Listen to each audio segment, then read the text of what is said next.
Stanley Roer attrapa son petit-fils par les épaules et murmura assez fort pour que tout le monde l'entende, « Tu n'es pas de ton vrai sang, Darien.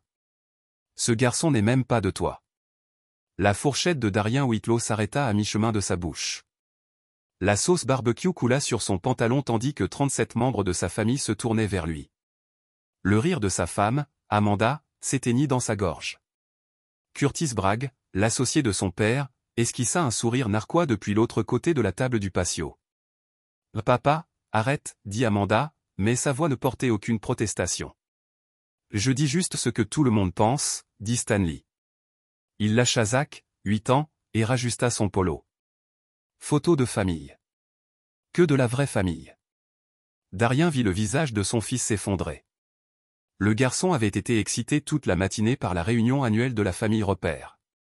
Maintenant, il était figé entre le rejet de son grand-père et l'humiliation de son père. « Allez, tout le monde. Rassemblez-vous autour de la fontaine », cria la mère d'Amanda, appareil photo prêt. Stanley, Brian, Curtis, Amanda et le petit Zach. Curtis s'avança, posant sa main sur l'épaule de Zach comme s'il était à sa place. Le garçon regarda Darien d'un air confus. « Papa » murmura Zach. C'est alors que tout se passa. Zach glissa un document plié sur la table de pique-nique à son grand-père. Sa petite voix trahit l'air du soir. « Papa m'a dit de te donner ça si jamais tu me faisais encore du mal. » Stanley déplia le papier. Son visage se vida de ses couleurs. Son sourire confiant disparut. Ses mains tremblaient en lisant. « Qu'est-ce que c'est que ça » hurla Stanley. Darien sourit pour la première fois de la soirée. « Juste des papiers du bureau » dit-il. Rien d'important, mais Stanley reculait déjà, écrasant le document contre sa poitrine. Curtis se précipita, exigeant de le voir. Le visage d'Amanda devint blanc en apercevant l'entête. « L'espèce de fils de pute » murmura Stanley à Darien. « Tu nous as observés. »« Je suis comptable » dit Darien d'une voix douce. « Je surveille les chiffres. Je remarque les tendances. Je tiens des registres très détaillés. » La photo de famille était oubliée. Zach courut aux côtés de son père.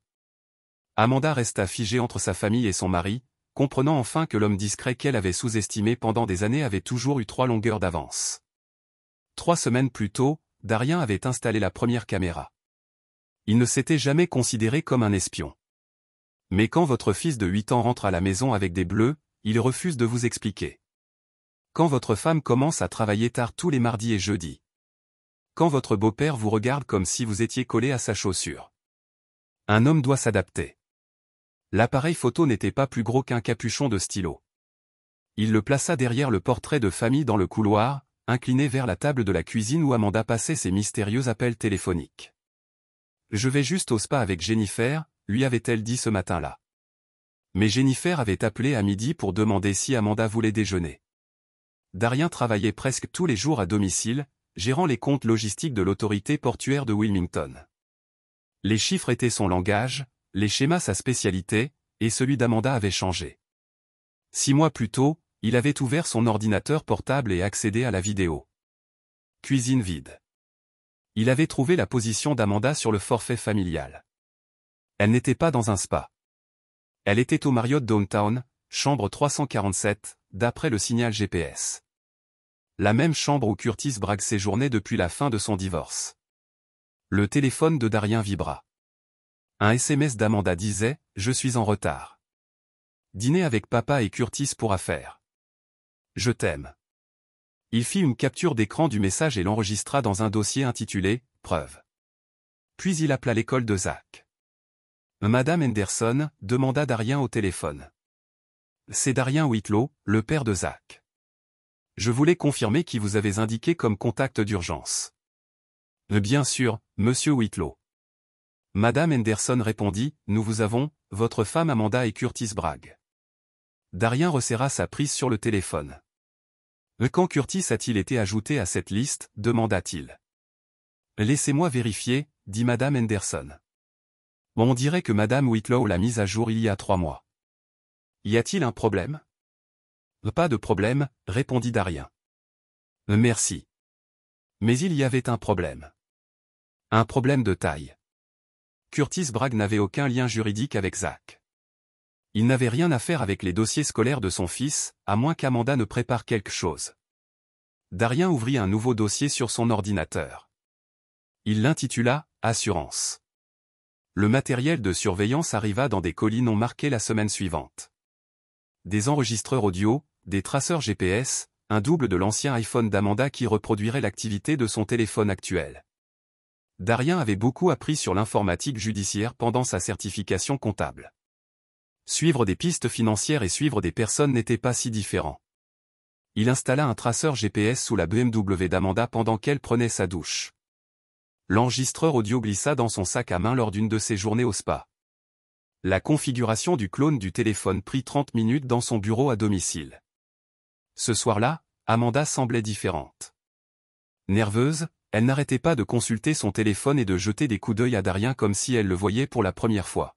« Comment s'est passé le travail ?» demanda-t-elle au dîner. « Comme d'habitude » répondit Darien. « Comment était le spa ?»« Relaxant » dit-elle. Dit-elle sans le regarder dans les yeux. « Jennifer te salue. » Darien hocha la tête et aida Zach à faire ses devoirs. Plus tard, après qu'Amanda soit allée se coucher, il passa en revue les informations de la journée. Son GPS indiquait à nouveau le Marriott. L'enregistreur audio avait enregistré sa voix, celle de Curtis, et autre chose, une troisième personne, un homme, plus âgé. « Le compte au Caïman est intouchable », dit la voix plus âgée.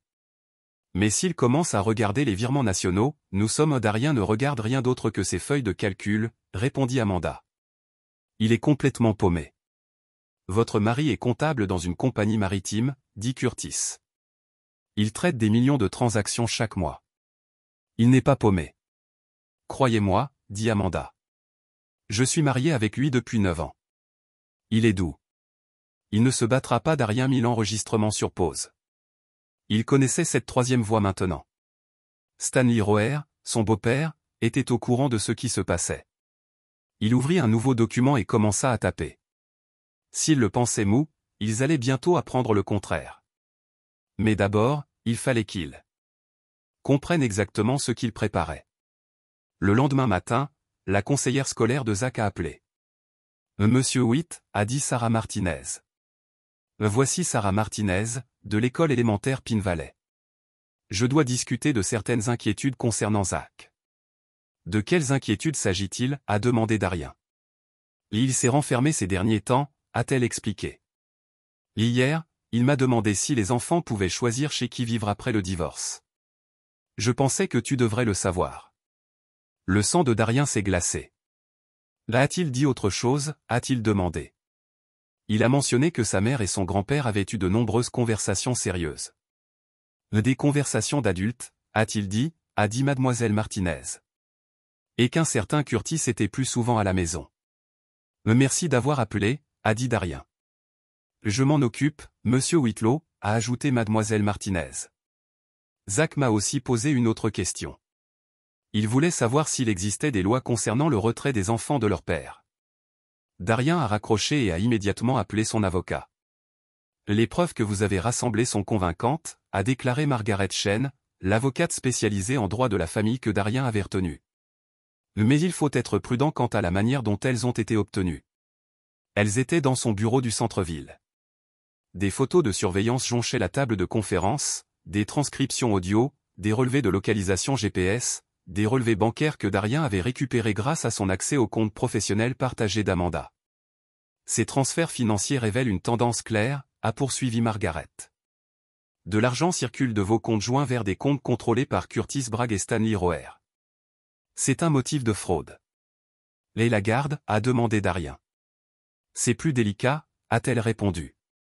Il faudrait prouver qu'Amanda est une mère indigne ou qu'elle envisage de reloger Zach sans votre consentement. Le fait qu'elle ait ajouté Curtis à la liste des contacts d'urgence de l'école est suspect, mais pas concluant. Darien a glissé un autre document sur la table. « Et ça » a-t-il demandé. Margaret l'a lu attentivement. Ses sourcils se sont levés. « Où avez-vous trouvé ça » a-t-elle demandé. « Curtis n'est pas aussi soigneux avec ses papiers qu'il le pense » a expliqué Darien.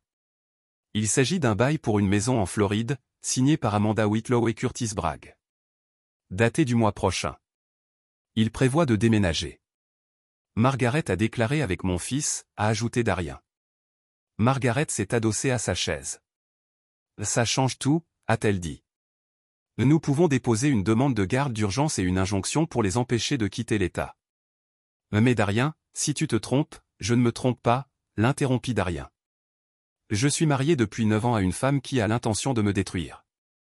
La seule chose sur laquelle je me suis trompé, c'est de penser qu'elle le ferait honnêtement. Margaret a commencé à rédiger les papiers. Nous aurons besoin de plus de preuves, lui a-t-elle dit. Et quelque chose qui démontre clairement l'intention de te priver de tes droits parentaux. J'y travaille, a répondu Darien. Ce soir-là, Darien a suivi Amanda jusqu'à la maison de son père. Il s'est garé de l'autre côté de la rue et a activé l'enregistreur audio qu'il avait glissé dans son sac à main. Grâce à ses écouteurs, il a clairement entendu la voix de Stanley. L'arrestation pour conduite en état d'ivresse devrait faire l'affaire, a déclaré Stanley.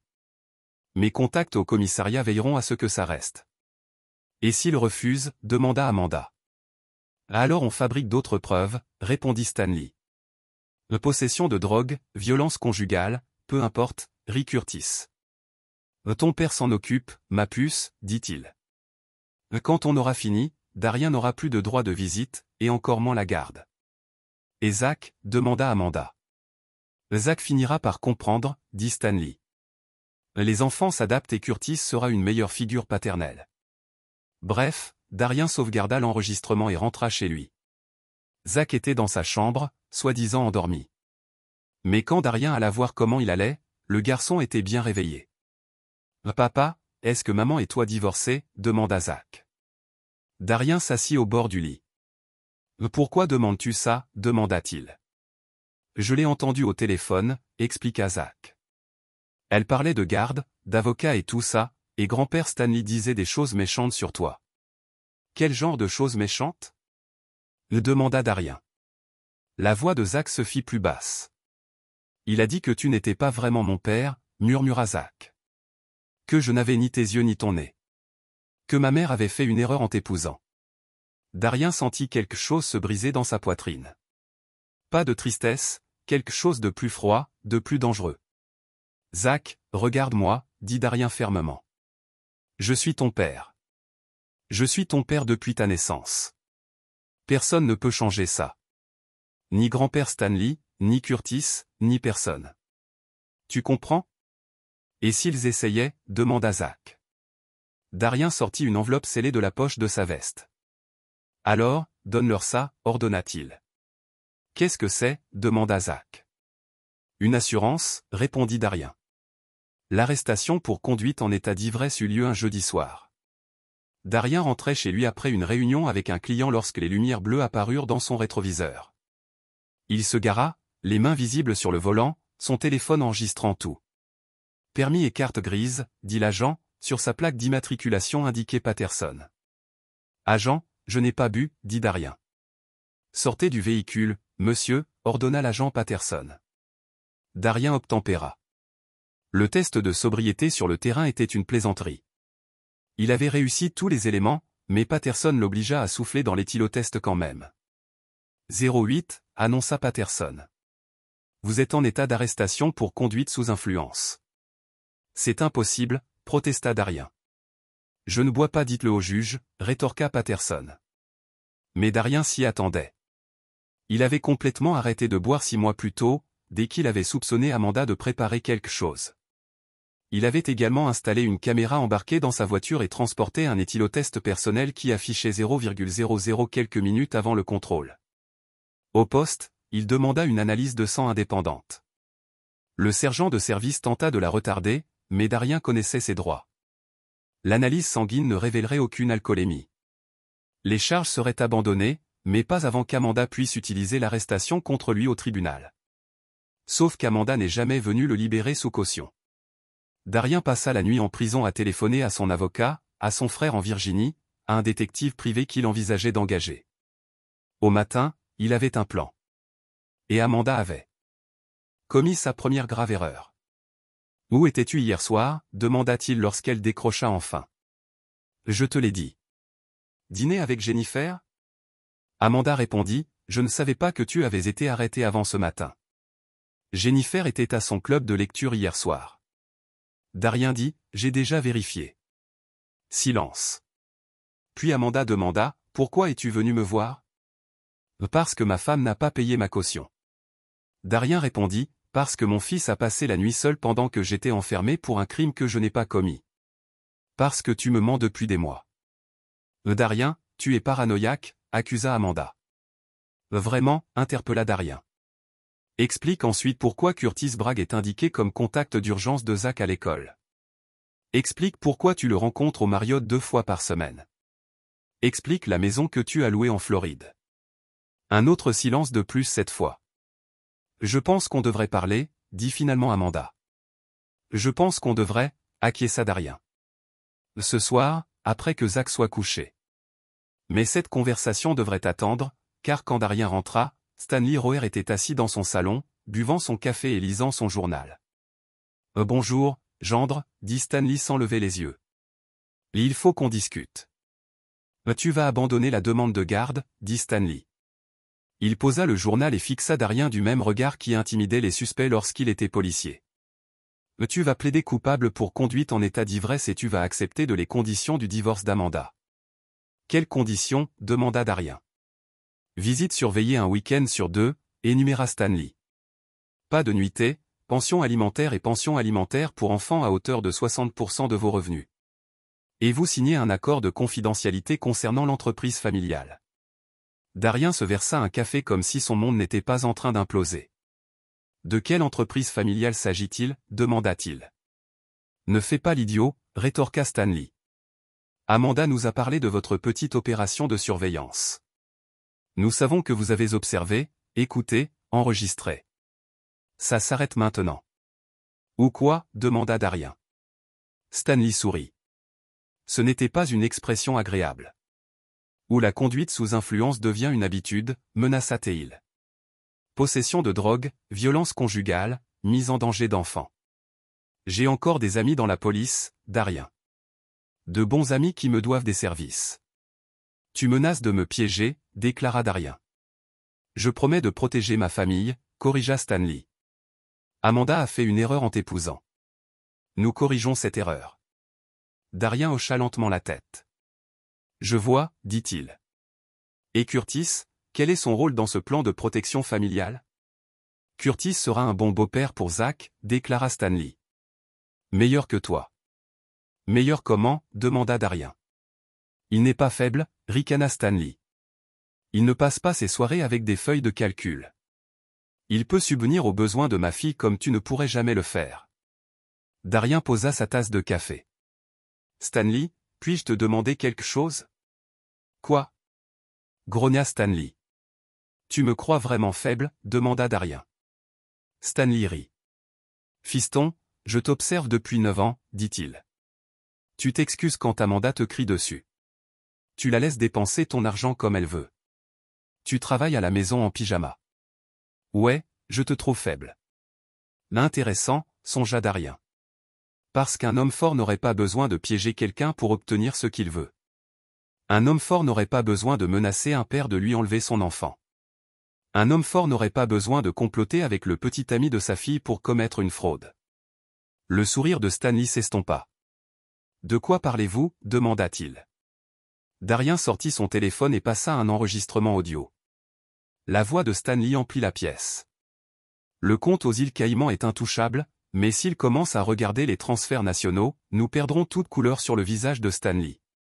Voyez-vous, Stanley, dit Darien, je suis faible à certains égards. Je suis assez faible pour faire confiance à ma femme. Je suis assez faible pour croire que ma famille m'aimait, mais je ne suis pas assez faible pour vous laisser détruire la vie de mon fils. Stanley se leva. Vous nous avez enregistré illégalement, fulmina-t-il. Ça ne tiendra pas devant un tribunal, n'est-ce pas? Rétorqua Darien. Vous n'êtes plus policier, Stanley. Tu es un civil, et les civils n'ont pas de droit raisonnable au respect de leur vie privée lorsqu'ils commettent des crimes chez moi en utilisant le téléphone de ma femme, discutant de moyens de me piéger. Fils de Stanley, grogna-t-il. Non, Stanley, corrigea calmement Darien. Je ne suis qu'un comptable, mais je suis un très bon comptable. Et tu as commis des erreurs très grossières avec ton argent. Darien ouvrit son ordinateur portable et le tourna vers Stanley. Des feuilles de calcul remplissaient l'écran. Relevé bancaire, historique de virement, relevé de compte ou e-paiement. Voici votre agence immobilière, expliqua Darien en pointant du doigt. Voici les transactions légales. Et là, Darien surligna plusieurs lignes en rouge. Ce sont les dépôts d'argent de la drogue que Curtis a blanchi par l'intermédiaire de votre entreprise ces 3 dernières années. Stanley se laissa retomber sur sa chaise. 2,4 millions de dollars, Stanley, déclara Darien. C'est la somme d'argent sale que tu as blanchi. C'est un crime fédéral. 20 ans minimum. Tu ne peux pas prouver l'implication de Curtis, marmonna Stanley. Puis-je? Darien cliqua sur un autre onglet. Des photos apparurent à l'écran. Curtis rencontrant des trafiquants de drogue connus au port. Curtis transportant des mallettes pleines d'argent liquide dans le bureau de Stanley. Curtis et Amanda ensemble en Floride, visitant des maisons avec l'argent de la drogue. Votre fille n'a pas qu'une liaison, Stanley. Darien dit qu'elle aide Curtis à blanchir de l'argent par le biais de votre entreprise. Elle est complice de crimes fédéraux et prévoit maintenant d'emmener mon fils vivre chez un trafiquant de drogue à l'étranger. Les mains de Stanley tremblaient. Que veux-tu? Demanda-t-il d'un ton chevalin. Je veux mon fils, déclara Darien. Je veux la vérité et je veux que tu comprennes que l'homme faible que tu brutalises depuis 9 ans est sur le point de devenir ton pire cauchemar. C'est alors qu'Amanda entra. Oh mon Dieu, murmura Amanda en voyant l'écran de l'ordinateur. Darien, je peux t'expliquer. Tu peux, le défia Darien.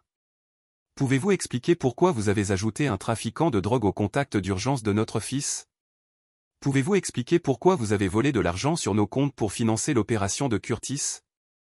Pouvez-vous expliquer pourquoi vous avez laissé votre père préparer un coup monté pour moi pour des crimes que je n'ai pas commis? Amanda regarda Darien et son père. Stanley était affalé sur sa chaise, paraissant plus âgé que ses 68 ans.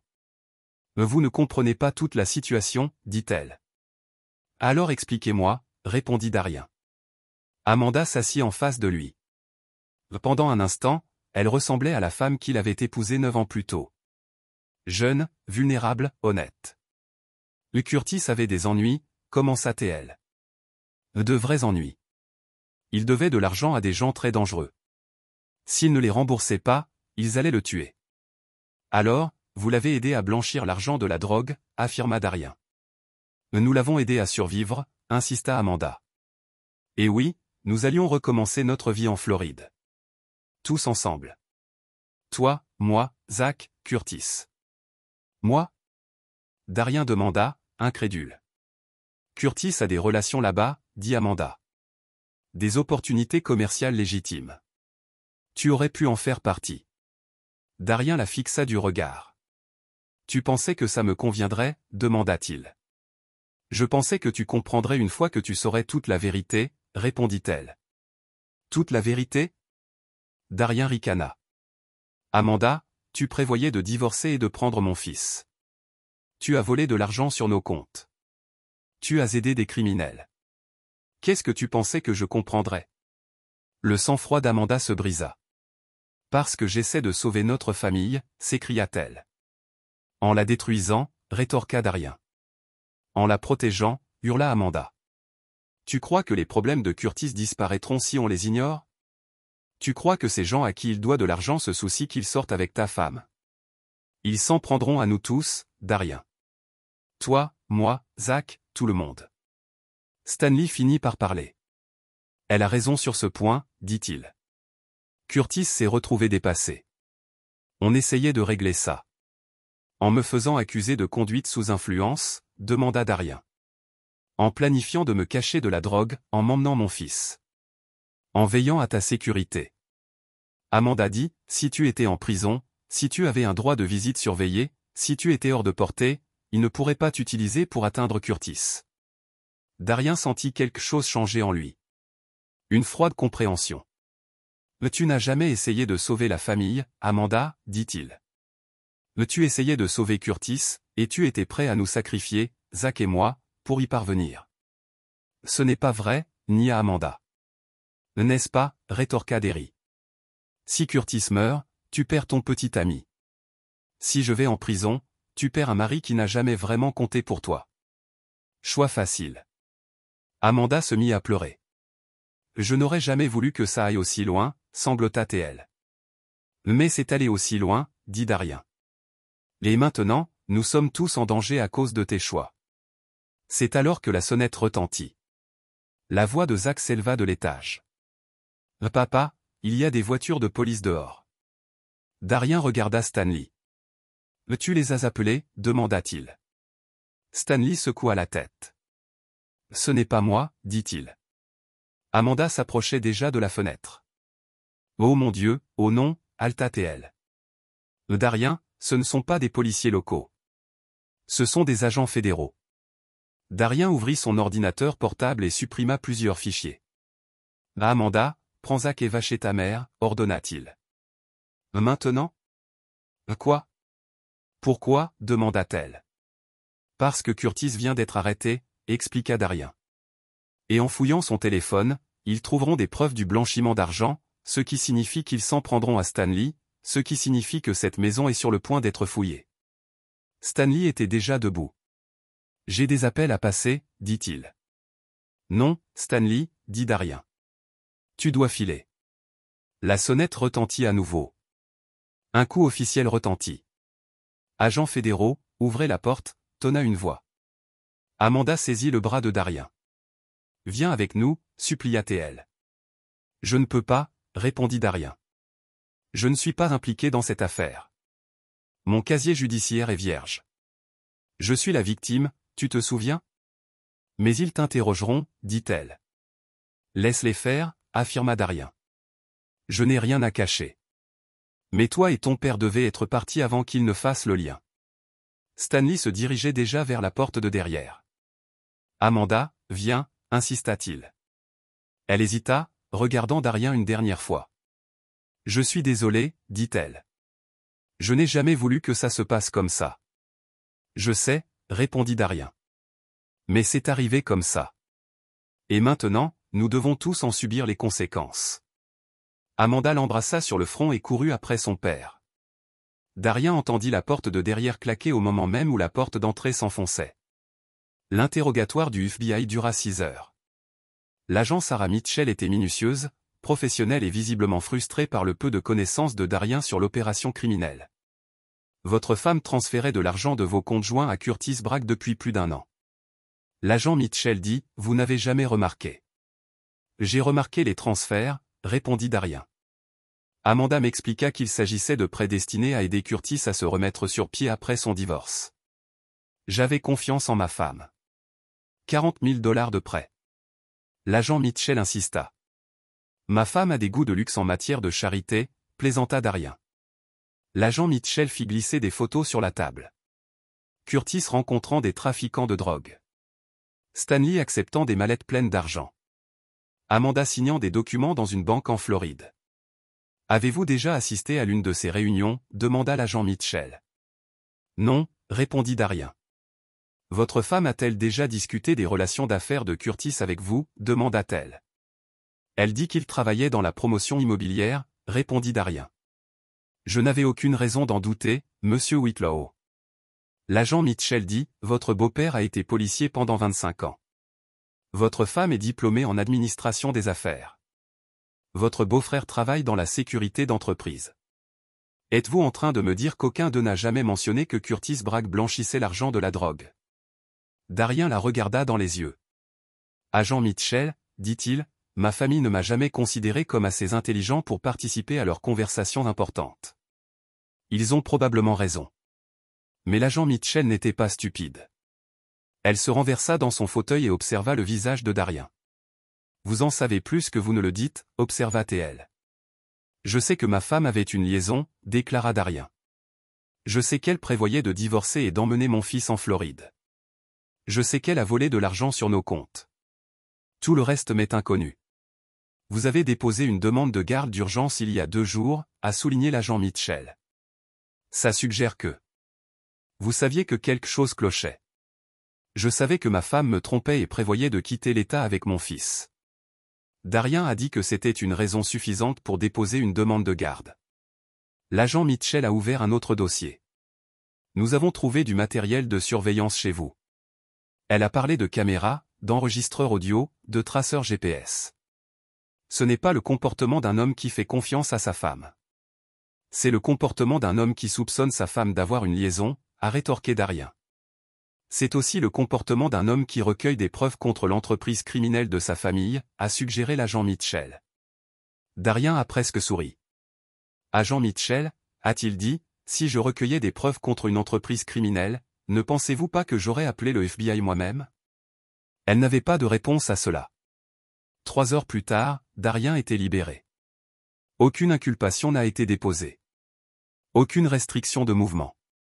Le FBI avait d'autres chats à fouetter. Curtis Bragg était accusé de trafic de drogue au niveau fédéral.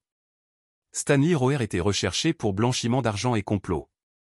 Amanda était en fuite, probablement à mi-chemin de la Floride, avec une fausse pièce d'identité fournie par son père. Et Zach était chez sa grand-mère, demandant pourquoi sa mère avait fugué. Elle reviendra, avait dit Zach ce soir-là tandis que Darien le bordait. Maman revient toujours quand elle s'en va. C'est différent, mon pote, lui avait dit Darien. À cause de la police, demanda Zach. À cause des choix de ta mère, expliqua Darien. Des choix d'adultes qui ont des conséquences. Zach resta silencieux un long moment. Puis il demanda. Papa. Tu vas partir aussi? Jamais, promit Darien. Je reste ici avec toi. Promis, demanda Zach. Je te le promets, affirma Darien.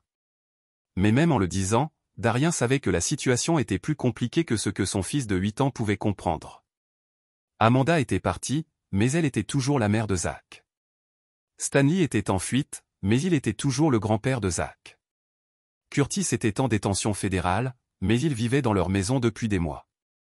Le FBI avait gelé la plupart des biens familiaux liés à l'opération de blanchiment d'argent. Cela comprenait la société immobilière de Stanley, les comptes de Curtis et la maison en Floride qu'Amanda avait louée. Mais cela concernait aussi certains comptes de Darien auxquels Amanda avait accès. Son avocat a appelé le lendemain matin pour faire le point. La bonne nouvelle, c'est que vous ne faites pas l'objet d'une enquête, a déclaré Margaret Chen.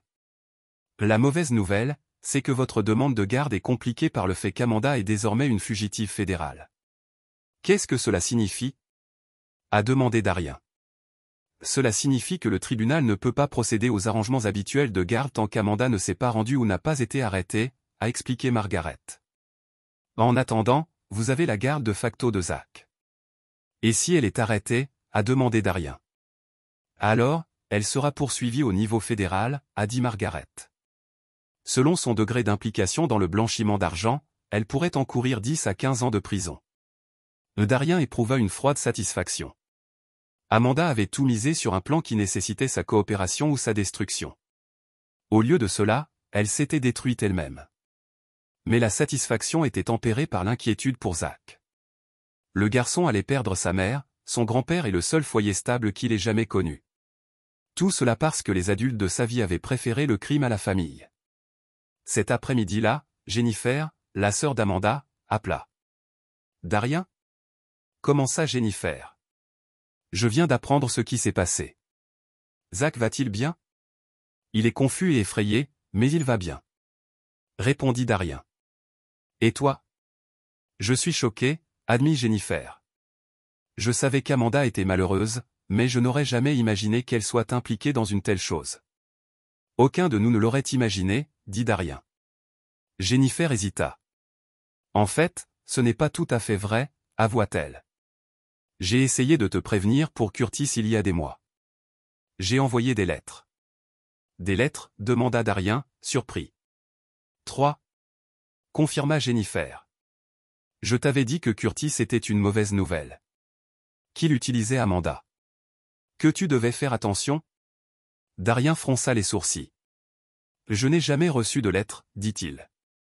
Je les ai envoyées chez toi, insista Jennifer. Elles t'étaient adressées personnellement. Amanda a dû les intercepter, réalisa Darien. Probablement, acquiesça Jennifer. Darien, il y a autre chose.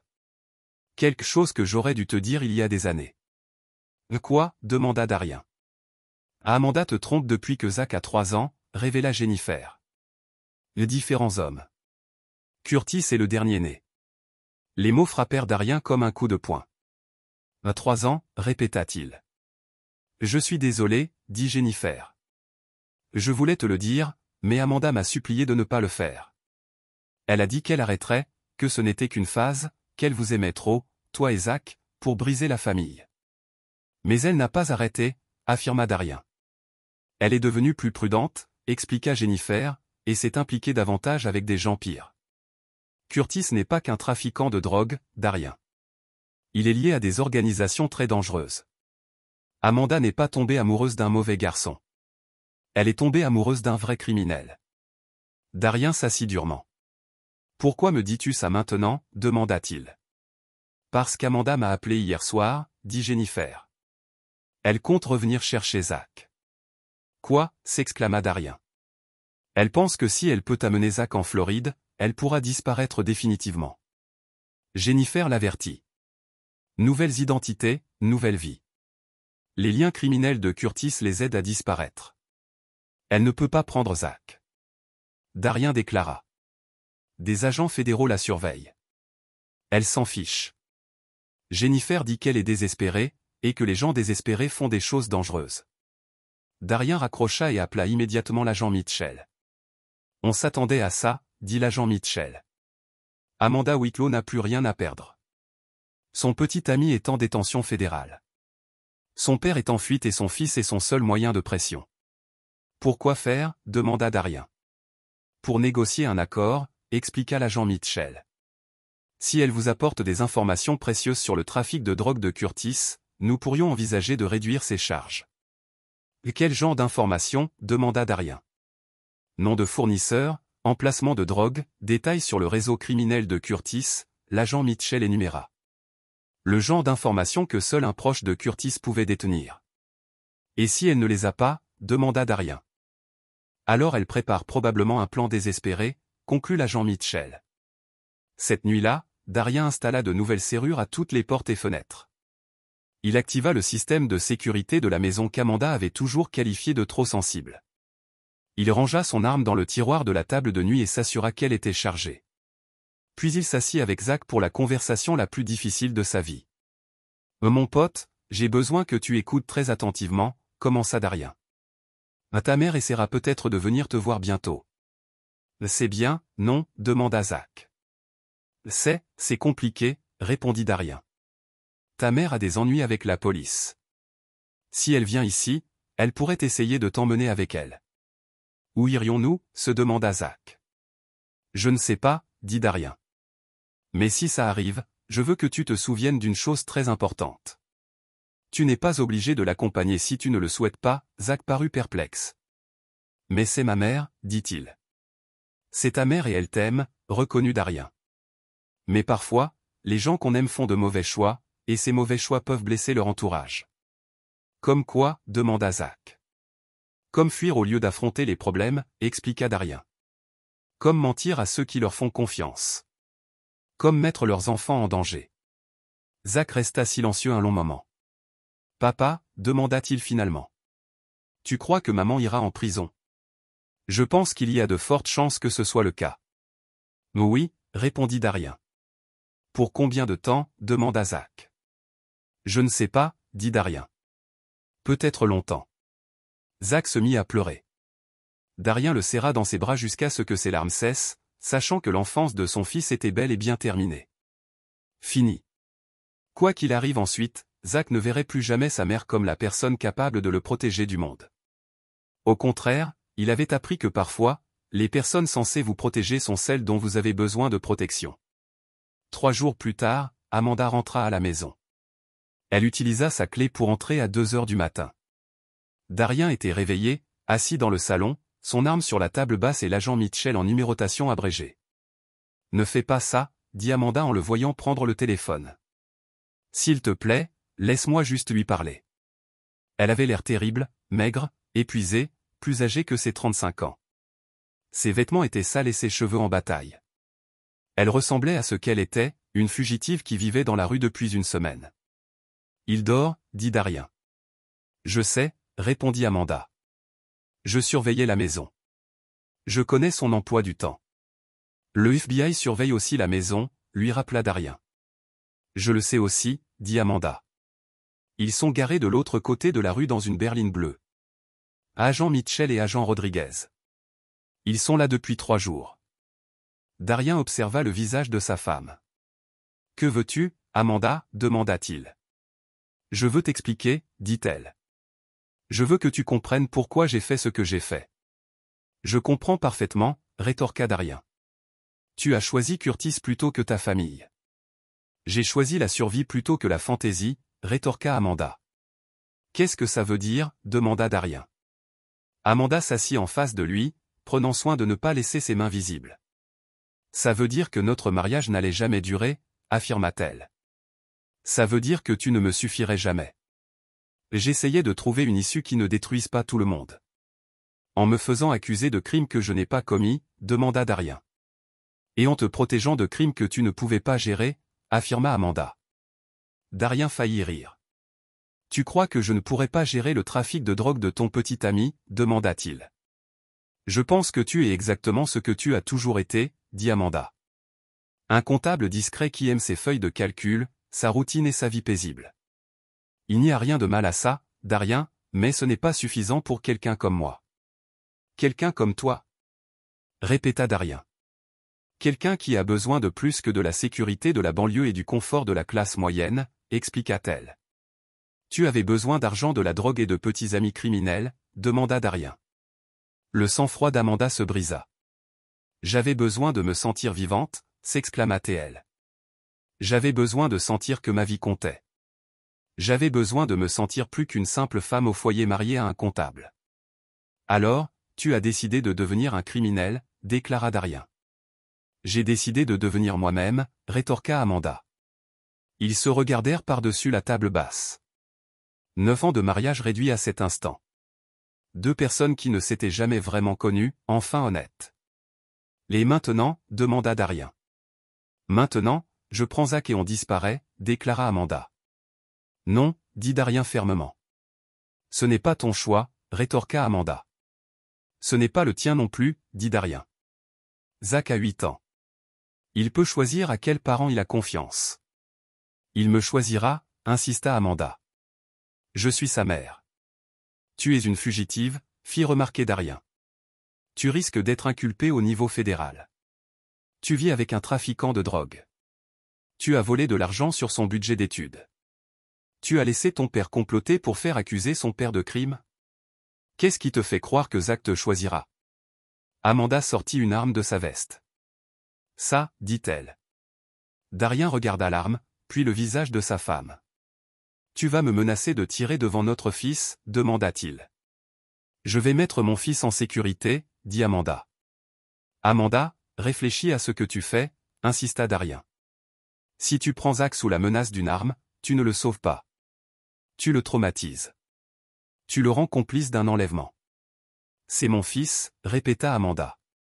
C'est notre fils, corrigea Darien. Et il mérite mieux que ça. C'est alors que Zach apparut en haut des escaliers. Maman, sa voix était faible, confuse. Qu'est-ce que tu fais? La main d'Amanda, tenant son arme, tremblait. Salut, ma belle, dit-elle. Maman est là pour t'emmener en voyage. Avec cette arme, demanda Zach. Range-la, Amanda, dit Darien doucement. Qu'il ne te voie pas comme ça. Mais Zach descendait déjà les escaliers, son cerveau d'enfant de 8 ans assimilant la scène, sa mère pointait une arme sur son père, tandis que son père restait assis calmement, sans riposter. Papa, ça va, demanda Zach. Je vais bien, mon pote, le rassura Darien. Zach regarda sa mère. Maman, pourquoi as-tu une arme, demanda-t-il. Parfois, les adultes doivent faire des choix difficiles pour protéger leurs enfants, expliqua Amanda. En pointant une arme sur eux, questionna Zach. Le visage d'Amanda se décomposa. Non, ma belle, dit-elle. Je ne ferai jamais de mal à ton père. J'ai juste besoin qu'il comprenne l'importance de tout ça. Et qu'est-ce qui est important? Le demanda Zach. Bon, on doit partir ensemble, dit Amanda. Toi et moi, en sécurité. Les papas, demanda Zach. Amanda jeta un coup d'œil à Darien. Papa ne peut pas venir avec nous, dit-elle. Pourquoi, demanda Zach. Parce que parfois, les familles doivent changer, tenta d'expliquer Amanda. Zach regarda ses parents. À 8 ans, il comprenait plus qu'il ne le pensait. C'est à propos de Curtis, demanda-t-il. Amanda tressaillit. Comment sais-tu pour Curtis, demanda-t-elle. Je t'ai entendu parler avec grand-père Stanley, dit Zach. À propos d'argent, de police et de fugue. Curtis est en prison, n'est-ce pas? Oui, admit Amanda. Et toi aussi, tu as des ennuis avec la police, déclara Zach. Oui, confirma-t-elle. Et si je pars avec toi, j'aurai des ennuis aussi, raisonna Zach. La main armée d'Amanda se laissa tomber. Non, mon chéri, dit-elle. Je ne laisserai jamais rien t'arriver. Mais si on s'enfuit ensemble, la police me recherchera aussi, pas vrai, demanda Zach. Darien observa son fils mener la conversation avec une maturité déchirante. Zach comprenait la situation mieux qu'Amanda ne voulait l'admettre. Zach, dit Amanda. Je suis ta mère. Je t'aime plus que tout au monde. J'ai besoin que tu me fasses confiance. Je te fais confiance, maman, répondit Zach. Mais je ne veux pas m'enfuir. Pourquoi, demanda Amanda. Parce que fuir ne résout rien, affirma Zach. Ça ne fait que créer de nouveaux problèmes. Amanda fixa son fils. Où as-tu appris ça, demanda-t-elle. Papa, répondit Zach. Il dit, quand on fait une erreur, il faut l'admettre et essayer de la réparer. Fuir ne fait qu'aggraver l'erreur. Darien sentit son cœur se briser et se serrer à la fois. Quelque part dans le chaos de l'année écoulée, son fils avait écouté, appris, grandi et était devenu plus fort que ses deux parents. Amanda s'assit lourdement, larmes oubliées sur ses genoux. J'ai fait tellement d'erreurs, Zach, se lamenta-t-elle. Je ne sais pas comment les réparer. Tu pourrais commencer par ne plus pointer d'armes sur les gens, suggéra Zach. Amanda baissa les yeux sur l'arme comme si elle avait oublié qu'elle la tenait. Elle la posa sur la table basse, loin de tout le monde. Quoi d'autre, demanda-t-elle. Tu pourrais dire la vérité, dit Zach. À propos de Curtis, de l'argent, de tout. Si je dis la vérité, j'irai en prison, dit Amanda. Peut-être, concéda Zach. Mais si tu continues à mentir, tu ne rentreras jamais. Amanda regarda Darien. C'est vrai, demanda-t-elle. Le FBI t'a proposé un marché, dit Darien. Des informations sur l'opération de Curtis en échange d'une réduction des charges. L'agent Mitchell m'en a parlé. À quel point, demanda Amanda. Ça dépend de la qualité des informations, expliqua Darien. Mais Amanda, tu dois comprendre une chose. Même si tu écopes de la peine minimale, tu risques plusieurs années de prison fédérale. Et Zach, demanda-t-elle. Zach reste avec moi, dit Darien. Là où il est en sécurité. Amanda hocha lentement la tête. Il est en sécurité avec toi, reconnut-elle. Plus en sécurité qu'il ne l'a jamais été avec moi, se tourna-t-elle vers son fils. Zach, si maman s'absente un moment, te souviendras-tu que je t'aime, demanda-t-elle. Bien sûr, répondit Zach. Mais maman, te souviendras-tu que fuir n'arrange rien. Amanda sourit à travers ses larmes. Je m'en souviendrai, promit-elle. Elle prit le téléphone de Darien et composa le numéro de l'agent Mitchell. Et ici Amanda Whitlow, dit-elle au téléphone. Je suis prête à me rendre. Le FBI arriva quelques minutes plus tard. Amanda partit discrètement après avoir serré Zach dans ses bras et promit de lui écrire des lettres d'où qu'il l'envoie. L'agent Mitchell prit Darien à part avant qu'il ne parte. Là, elle nous donne tout, dit l'agent Mitchell. Nom, lieu, dossier financier, itinéraire de la drogue, toute l'opération de Curtis. Qu'est-ce que ça vaut, demanda Darien. Probablement 5 à 7 ans au lieu de 15 à 20. L'agent Mitchell estimait qu'elle serait sortie alors que Zach serait encore adolescent. Et Stanley, demanda Darien. Toujours dans le vent, répondit l'agent Mitchell. Mais avec les informations d'Amanda, on le retrouvera. Après leur départ, Darien s'assit avec Zach sur le canapé. La maison semblait différente. Plus calme, plus triste, mais aussi plus sûre. Papa, es-tu en colère contre maman, demanda Zach. Je suis déçu, répondit Darien. Il y a une différence. Quelle est la différence, demanda Zach. Être en colère, c'est quand quelqu'un vous fait du mal volontairement, expliqua Darien. Être déçu, c'est quand quelqu'un qu'on aime fait des choix qui blessent tout le monde, y compris soi-même. Alors, tu l'aimes toujours, demanda Zach. Darien réfléchit à la question. J'aime la personne que je pensais qu'elle était, dit-il. Je ne suis pas sûr que cette personne ait jamais vraiment existé. Mais tu ne vas pas essayer de lui faire du mal en retour, demanda Zach. Non, Zach, dit Darien. Je ne vais pas lui faire mal au dos. Pourquoi pas, demanda Zach. Parce que blesser les gens ne répare pas le mal qu'ils vous ont causé, expliqua Darien. Ça ne fait qu'aggraver la situation.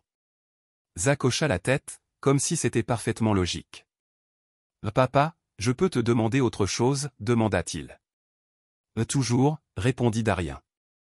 Comment savais-tu que maman mentait sur tout, demanda Zach. Darien faillit sourire. Parce que je suis comptable, dit-il. Les chiffres ne mentent pas. Quand les chiffres ne correspondent pas, c'est qu'il y a un problème. Et tu l'as surveillé, demanda Zach. Je l'ai surveillé, confirma Darien. Avec des caméras et tout ça, demanda Zach. Avec des caméras et tout ça, répondit Darien. Ça a l'air un peu méchant, observa Zach. Ça l'était, admit Darien. Mais parfois, protéger sa famille exige de faire des choses qui ne sont pas agréables. Comme quoi, demanda Zach. Comme ne pas faire confiance à ceux en qui on a envie de faire confiance, énuméra Darien. Comme rassembler des preuves contre ceux qu'on aime. Comme être prêt à se battre quand on préfère la paix. Zach resta silencieux un long moment. Papa, vas-tu me regarder comme ça quand je serai grand, demanda-t-il. Seulement si tu me donnes une raison de le faire, répondit Darien. Mais j'espère que tu ne le feras pas. Je ne le ferai pas, promit Zach. Bien, dit Darien. Parce que je préfère te faire confiance. Ils étaient assis ensemble dans la maison silencieuse. Père et fils, survivants d'une guerre qu'ils n'avaient jamais voulu mener. Dehors, les agents du FBI étaient partis. Amanda était partie. La crise immédiate était terminée. Mais Darien savait que le vrai travail ne faisait que commencer. Zach aurait besoin d'une thérapie pour digérer tout ce qui s'était passé. Ils auraient tous deux besoin de temps pour retrouver un sentiment de sécurité et de normalité. Et finalement, ils devraient trouver comment entretenir une relation avec Amanda à sa sortie de prison. Pour l'instant, cependant, il suffisait qu'ils soient ensemble, qu'ils soient en sécurité, que la vérité ait finalement triomphé des mensonges. 3 mois plus tard, Amanda était condamnée à 6 ans de prison fédérale. Stanley fut arrêté au Mexique et extradé pour risquer une peine de prison. Accusation. Curtis a accepté un accord de plaidoyer qui le maintiendrait en détention pendant 25 ans, et Darien et Zach ont commencé le lent processus de reconstruction d'une nouvelle vie à partir des décombres de l'ancienne. La salle du tribunal des affaires familiales était bondée ce mardi matin de novembre. Darien était assis à la table des plaignants avec Margaret Chen, observant l'avocat d'Amanda plaider pour un droit de visite. Amanda portait une combinaison orange et des menottes. Elle paraissait plus petite que dans les souvenirs de Darien, diminuée par 6 mois de détention fédérale. La juge Patricia Hendricks avait examiné toutes les preuves, les enregistrements de surveillance, la fraude financière, le blanchiment d'argent, la tentative d'enlèvement. Elle avait également lu l'évaluation psychologique de Zach, qui avait fait des progrès remarquables en thérapie. Madame Whitlow, la juge Hendricks a déclaré, vous avez plaidé coupable de complot en vue de commettre un acte criminel, de complicité de trafic de drogue et de tentative d'enlèvement. Vous avez été condamné à 6 ans de prison fédérale. Aujourd'hui, nous déterminons si vous aurez des droits parentaux à votre libération. Amanda se leva. Votre honneur, commença-t-elle. Je sais que j'ai commis de terribles erreurs, mais j'aime mon fils. Je veux avoir la chance de faire partie de sa vie. Monsieur Whitlow, que pensez-vous des visites surveillées, demanda la juge Hendricks. Darien regarda Zach, assis dans la galerie avec Jennifer. Son fils hocha légèrement la tête. Votre honneur, répondit Darien. Zach et moi en avons longuement discuté avec son thérapeute. Il souhaite maintenir une relation avec sa mère. Nous sommes prêts à envisager des visites surveillées sous conditions. Quelles conditions, demanda la juge Hendricks. Et que Amanda suive une thérapie pour toxicomanie, des cours de parentalité et une évaluation psychologique, précisa Darien. Que toutes les visites soient supervisées par un travailleur social désigné par le tribunal. que Zach ait le droit de refuser les visites s'il se sent mal à l'aise, et qu'Amanda n'ait accès ni à son dossier scolaire, ni à ses informations médicales, ni à aucune décision concernant son éducation. La juge Hendricks regarda Amanda. « Acceptez-vous ces conditions ?» demanda-t-elle. Amanda jeta un coup d'œil à son fils. Zach lui fit un petit signe de la main. « Oui, votre honneur » répondit Amanda. « J'accepte. »« Alors, j'accorde la garde exclusive à Darien Whitlow » déclara le juge Hendricks, avec un droit de visite surveillé pour Amanda Whitlow à sa sortie de prison fédérale, sous réserve des conditions fixées par M. Whitlow. L'audience était terminée. Amanda fut emmenée menottée, mais pas avant d'avoir murmuré « Je t'aime » à Zach. Devant le tribunal, Margaret Chen serra la main de Darien. « Vous avez bien fait » dit-elle. Autoriser un droit de visite montre au tribunal que vous vous concentrez sur l'intérêt supérieur de Zach, et non sur la vengeance. « Je ne suis plus intéressé par la vengeance » dit Darien.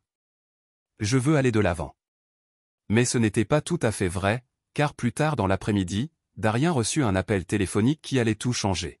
« Monsieur Witt » dit l'inspecteur Morrison, « voici l'inspecteur Morrison du département de police de Wilmington. Nous avons trouvé des preuves qui pourraient vous intéresser. » « Quel genre de preuves » demanda Darien. « Un garde-meuble loué par Curtis Bragg » expliqua l'inspecteur Morrison. « Nous avons trouvé des documents, des photos et des enregistrements suggérant que votre femme et sa famille préparaient bien plus que du blanchiment d'argent. Par exemple, insista Darien. Par exemple, votre meurtre, déclara l'inspecteur Morrison. Darien sentit le monde s'écrouler sous ses pieds. Mon meurtre ? Répéta-t-il. Nous avons trouvé des plans détaillés, monsieur Witt, poursuivit l'inspecteur. Des scénarios d'accidents mis en scène. Des polices d'assurance souscrites sur votre vie à votre insu. Des échéanciers de paiement pour un tueur professionnel. Quand ? Demanda Darien. Les plans dataient de 3 mois à venir, révéla l'inspecteur Morrison. Après l'audience pour la garde à vue, après la condamnation d'Amanda, alors que tout le monde pensait la crise passée, Darien s'est assis. Inspecteur, dit-il, êtes-vous en train de me dire que ma femme prévoyait de me faire tuer? Nous vous disons que Curtis Bragg prévoyait de vous faire tuer, précisa l'inspecteur Morrison. L'enquête est toujours en cours pour savoir si votre femme était au courant. Mais elle a souscrit une assurance vie sur mon compte, a souligné Darien. Oui, a confirmé l'inspecteur. Pour 2 millions de dollars, dont elle était la bénéficiaire, même si elle est en prison fédérale, a demandé Darien. Les polices étaient structurées pour être versées à un fonds fiduciaire auquel elle pourrait accéder à sa libération. L'inspecteur Morrison a expliqué, une planification financière très sophistiquée.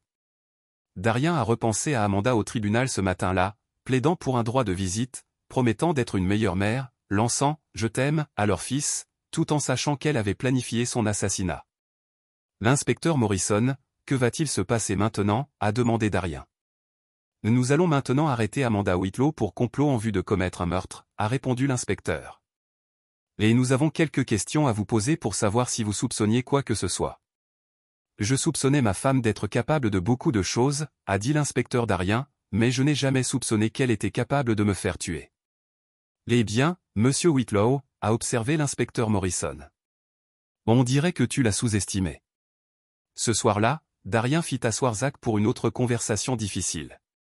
Mon pote, tu te souviens quand on a parlé des mauvais choix de ta mère, commença Darien. Oui, répondit Zach.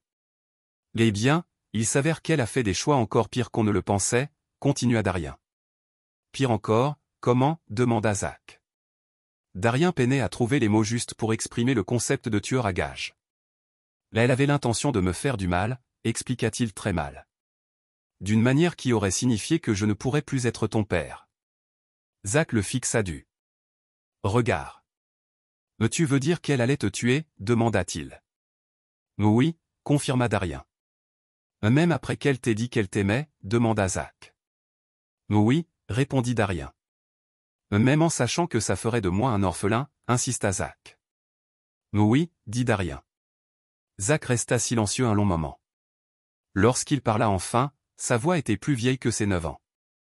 Papa, je ne veux plus lui rendre visite, dit-il. Tu es sûr, demanda Darien. J'en suis sûr, affirma Zach. Ce n'est plus ma mère. C'est juste quelqu'un qui vivait ici.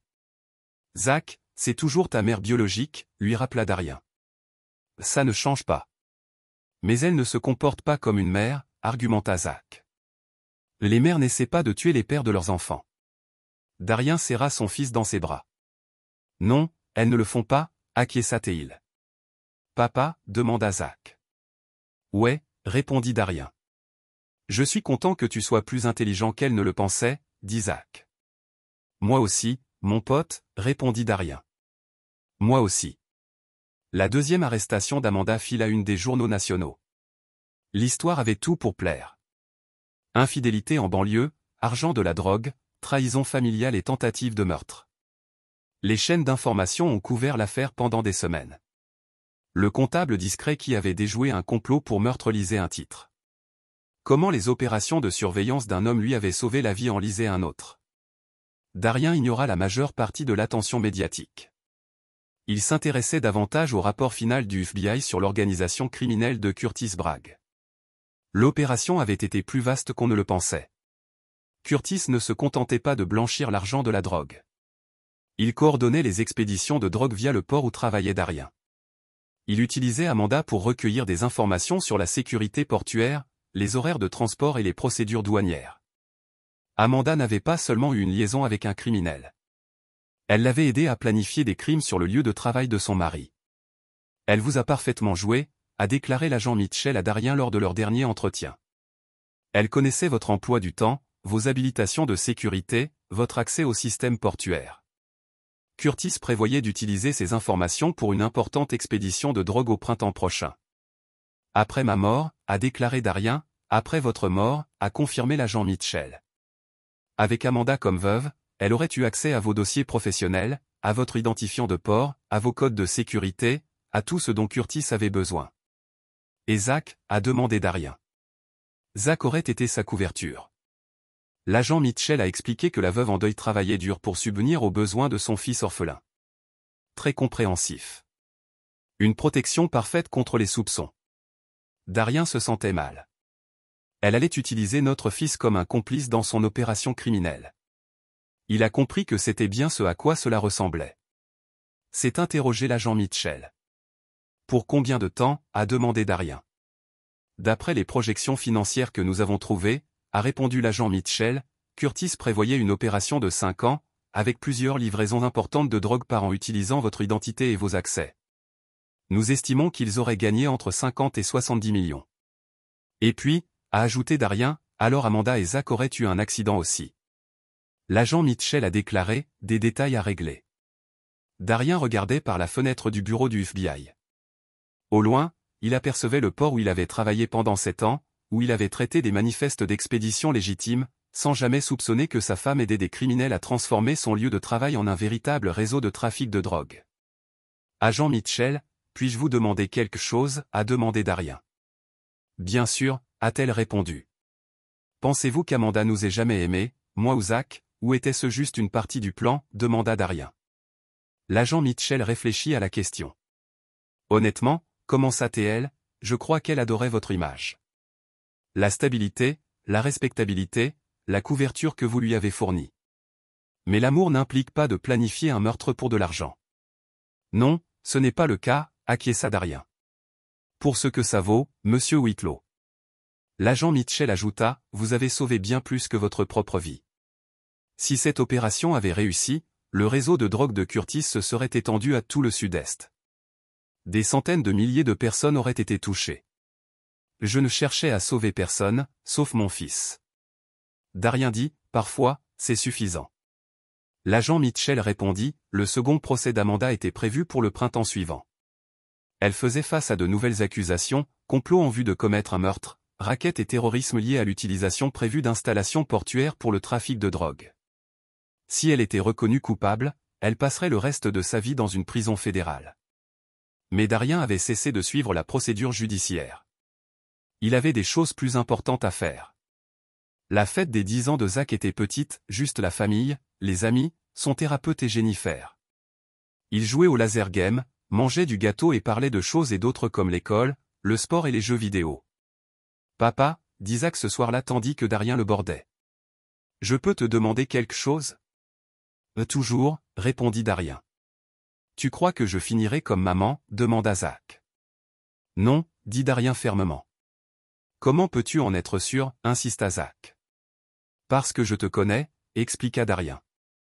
Et tu n'as rien à voir avec elle. Mais c'est ma mère, raisonna Zach. Les enfants ne finissent-ils pas comme leurs parents? Darien s'assit au bord du lit. Zach, dit-il, tu as le choix de devenir qui tu es. Chaque jour, tu choisis d'être honnête ou malhonnête, d'être gentil ou cruel, d'aider les gens ou de leur faire du mal. Ta mère a fait ses choix, tu feras les tiens. Et si je faisais de mauvais choix, demanda Zach. Tu apprendras d'eux et feras de meilleurs choix la prochaine fois, conseilla Darien. C'est ça, grandir. As-tu déjà fait de mauvais choix, demanda Zach. Beaucoup, admit Darien. J'ai fait confiance à des gens auxquels je n'aurais pas dû faire confiance. J'ai ignoré les signes avant-coureurs auxquels j'aurais dû prêter attention. J'ai laissé les gens me maltraiter parce que je pensais que c'était ça l'amour. Mais tu as compris, observa Zach. Finalement, dit Darien, avec ton aide. De moi, demanda Zach, surpris. Te voir grandir, voir combien tu es intelligent, courageux et honnête. Cela m'a appris ce que j'aurais dû rechercher chez les gens qui m'entouraient. Darien expliqua. Zach sourit. Alors, je t'ai aidé, demanda-t-il. Mais tu m'as sauvé, mon pote. Darien répondit, dans tous les domaines qui comptent. 2 ans plus tard, Darien témoigna lors de l'audience finale de détermination de la peine d'Amanda. Elle avait été reconnue coupable de tous les chefs d'accusation et risquait la prison à vie sans possibilité de libération conditionnelle. Monsieur Whitlow, demanda le procureur, quel impact cette expérience a-t-elle eu sur votre famille? Mon fils et moi avons tous deux suivi une thérapie, a déclaré Darien. Nous avons appris à faire confiance à notre instinct. Nous avons appris que l'amour ne signifie pas blesser les autres. Nous avons appris qu'une famille signifie se protéger les uns les autres, et non se servir les uns des autres. Avez-vous un message pour l'accusé, a demandé le procureur.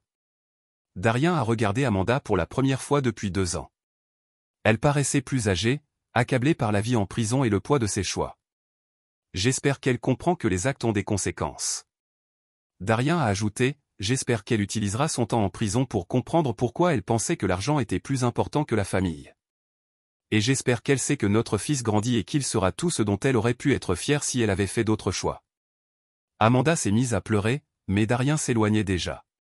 Devant le tribunal, les journalistes voulaient savoir ce qu'il pensait de la condamnation à perpétuité de sa femme.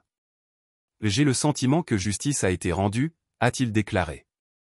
Mais surtout, j'ai le sentiment que mon fils et moi pouvons enfin aller de l'avant sans regarder par-dessus notre épaule. Vous considérez-vous comme un héros, monsieur Whitlow? A demandé un journaliste. Je me considère comme un père qui a protégé son enfant, a répondu Darien. Tout le reste n'est que des documents. 5 ans après l'arrestation d'Amanda, Darien et Zach avaient construit une bonne vie. Zach avait 15 ans, sur un étudiant en rouleau, star de l'équipe de débat de son école. Il était devenu un adolescent confiant et réfléchi qui comprenait la différence entre l'amour et la manipulation. « Papa » a-t-il dit un soir pendant le dîner. « J'ai reçu une lettre de maman. » Darien leva les yeux de ses pattes. Il parlait rarement plus d'Amanda. « Qu'est-ce que ça a dit » demanda Darien. « Elle veut savoir si je vais lui rendre visite, » a expliqué Zach. Elle dit qu'elle a trouvé Dieu en prison et qu'elle est désolée pour tout ce qu'elle a fait. Curtis Bragg a rencontré sa chute rapidement une fois que le FBI a clôturé. Arrêté pour des accusations fédérales de trafic de drogue, il a accepté un accord de plaidoyer qui l'a condamné à 25 ans de prison fédérale. Les preuves de surveillance que Darien avait recueillies, combinées au témoignage d'Amanda lorsqu'elle a coopéré avec les autorités, a exposé toute la portée du réseau pénal de Curtis. Son opération de drogue, qui utilisait la Wilmington Port Authority comme pipeline pour les stupéfiants dans tout le sud-est, a été complètement démantelé. Les rêves de Curtis de construire un empire criminel d'une valeur de millions, s'effondraient alors qu'il faisait face à la réalité de passer le prochain quart de siècle derrière les barreaux. Son régime sophistiqué de réduction d'argent a réduit les preuves devant la Cour fédérale. Stanley Roer, l'ancien officier de police devenu conspirateur criminel, a initialement réussi à fuir vers le Mexique lorsque l'enquête s'est réchauffée. Cependant, sa liberté était de courte durée. En utilisant les informations détaillées fournies par Amanda lors de sa coopération avec le FBI, les agents l'ont retrouvé quelques mois après son évasion. Il a été extradé aux États-Unis pour faire face à des accusations, notamment l'augmentation de l'argent, le complot et les abus de ses anciennes liens d'application de la loi pour faciliter l'activité criminelle. Ces décennies de services de police, qui auraient dû être un héritage de services publics, sont devenues un facteur aggravant dans sa condamnation. Comme le soutenaient les procureurs, il avait trahi son serment et avait utilisé ses connaissances sur l'application des lois pour échapper à la justice.